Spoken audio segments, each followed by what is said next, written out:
বলেছেন, আলিমুল গায়বি ফালা ইযহিরু আলা গায়বিহি আহাদা।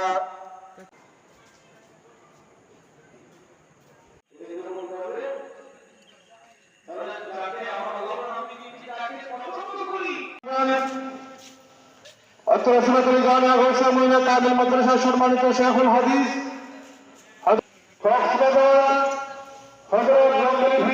ইসলামিক কমপ্লেক্সের প্রতিষ্ঠিত অমর মুর্শিদুল মুজাহিদ আহলে সুন্নাত হযরত রাহাতাল্লাহ আমাদের দরবারে দরবারে কাজে এসেছি। আজকে সম্মানিত সংগঠন আলহামদুলিল্লাহি রাব্বিল আলামিন। আসসালামু আলাইকুম ওয়া রাহমাতুল্লাহি ওয়া বারাকাতুহু। আলহামদুলিল্লাহ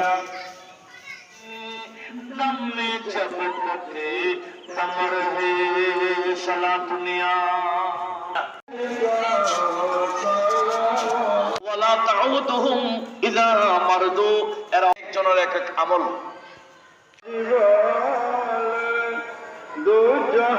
ইখতিলাফ হইতে পারে, সেই ইখতিলাফকে আমার নবী রহমত বলেছেন। হুজুরের সিরায় সিদ্ধান্তে আমরা এই জায়গার মধ্যে ইসলামের মিলাদকে ঈদে মিলাদ করা, এটা সংক্ষেপে কথা। এটা অনেক বিশ্লেষণ রয়েছে, অনেক ব্যাখ্যা রয়েছে। বড় বড় রাইটাররা, বড় বড় মনীষীরা এটাকে ঈদে মিলাদ কি জন্য বলা হয় এটা আরো বিস্তারিত। এই ঈদে মিলাদ নবী সাল্লাল্লাহু আলাইহি ওয়াসাল্লাম, এই মিলাদ নবীর খুশিতে আমরা আজকে মানুষ হিসেবে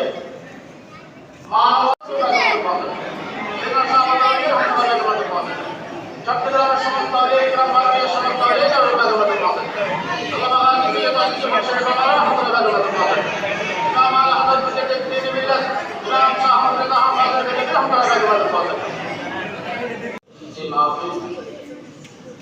ধারাবাহিকভাবে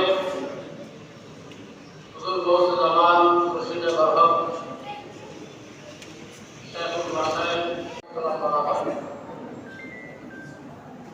মিলাদুন নবী সাল্লাল্লাহু আলাইহি ওয়াসাল্লাম